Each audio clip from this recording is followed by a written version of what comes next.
സുഹൃത്തുക്കളെ, സഹോദരങ്ങളെ, എല്ലാവർക്കും ന്യൂസ് കേരള TVMലേക്ക് സ്വാഗതം. അപ്പോൾ ഈ കഴിഞ്ഞ 10 ദിവസത്തിനിടയിൽ മൂന്നാമത്തെ പ്രാവശ്യവും പെട്രോളിനും ഡീസലിനും വില വർദ്ധിപ്പിച്ചു നമ്മുടെ വിശ്വഗുരുവിൻ്റെ സർക്കാർ. നമ്മൾ മനസ്സിലാക്കണം, 50 രൂപയ്ക്ക് പെട്രോൾ കൊടുക്കുമെന്ന് പറഞ്ഞ് കയറിയ BJP സംഘപരിവാർ ഗവൺമെൻറ് ഇപ്പോൾ 100 രൂപ കടന്നിരിക്കുകയാണ്. ഇന്നിപ്പോൾ വർദ്ധിപ്പിച്ചതെന്ന് പറഞ്ഞാൽ 87 പൈസ പെട്രോളിനും 91 പൈസ ഡീസലിനുമാണ് വർദ്ധിപ്പിച്ചിരിക്കുന്നത്. അപ്പോൾ ഇത് നമ്മൾ കാണാതെയും കേൾക്കാതെയും ഇരുന്നുകൂടാ. അപ്പോൾ നമ്മൾ മനസ്സിലാക്കാനുള്ളത്, ഈ സംഘപരിവാർ ശക്തികൾ എന്ന് പറയുന്നത് നേരത്തെ ലോക മാർക്കറ്റിൽ ക്രൂഡ് ഓയിലിന് വില കുറഞ്ഞ സമയത്തും അവർ വർദ്ധിപ്പിച്ചു. അതിന് ഒരു പൊട്ടൻ നമ്മുടെ കേരളത്തിലൊരു മന്ത്രി ഉണ്ടായിരുന്നു, കേന്ദ്രമന്ത്രി വി മുരളീധരൻ പറഞ്ഞ എന്താണ്, വേൾഡ് മാർക്കറ്റിൽ ക്രൂഡ് ഓയിലിന്റെ വില കുറയുമ്പോൾ അതിന്റെ 1% ഇവിടെ വർദ്ധിപ്പിക്കുന്നത്. എന്തിന്, ആർക്ക് കൊടുക്കാനാണ്? അദാനിക്കും പിന്നെ അംബാനിക്കും കൊടുക്കാനാ? പൊട്ടന്മാരും വിഡ്ഢികളെയും മന്ത്രിമാരാക്കിയ ഇതും ഇതിനപ്പുറവും നമ്മൾ സഹിക്കേണ്ടി വരും. എന്തായാലും ശരി, നമ്മൾ മനസ്സിലാക്കാനുള്ള ഈ സംഘപരിവാർ ശക്തികൾക്ക് ജനങ്ങളോടോ ഈ രാജ്യത്തിനോടോ ഈ രാജ്യത്തെ ജനങ്ങളുടെ ക്ഷേമം എങ്ങനെയാണെന്ന് നോക്കാനോ അവർക്ക് സമയമില്ല.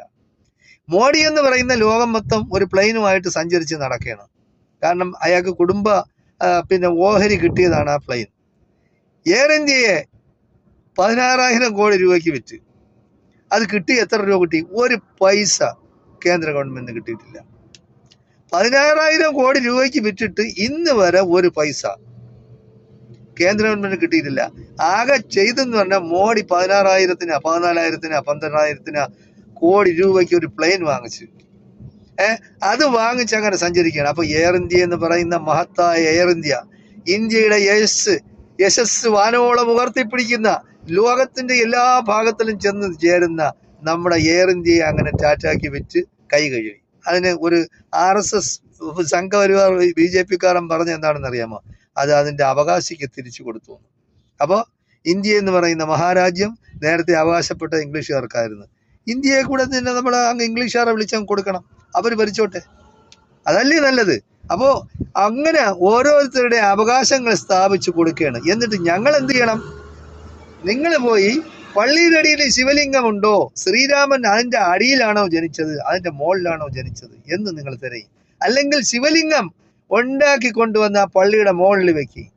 അപ്പൊ അതാണ് നിങ്ങൾക്ക് പറഞ്ഞത്. അല്ലെങ്കിൽ ഏതെങ്കിലും വിഗ്രഹങ്ങൾ ഉണ്ടാക്കി, അതായത് സർദാർ വല്ലഭായ് പട്ടേലിന്റെയോ ഇനി സാക്ഷാൽ